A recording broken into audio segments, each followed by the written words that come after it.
this building that was built in 1835 and finished in the 1850s. It's a historical site because of the interior features of stone and wood and the ceiling. It was the largest church built in that at that point in the city, and has a whole bunch of historical features to it that make it worthy of historical designation.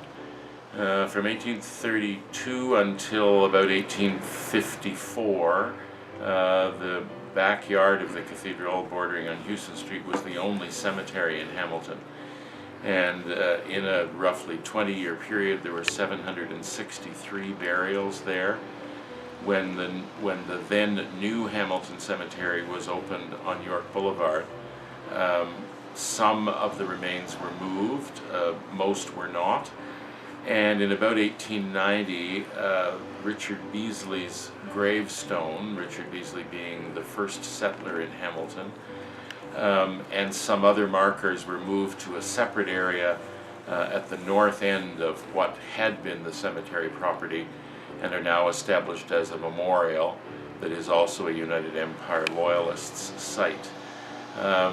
Many of the other gravestones were moved inside the cathedral. There have been at least 2 additions to the building in the century since, but many of the remains are still underneath the parking lot. James Street was, in the middle of the 19th century, the commercial center of the city.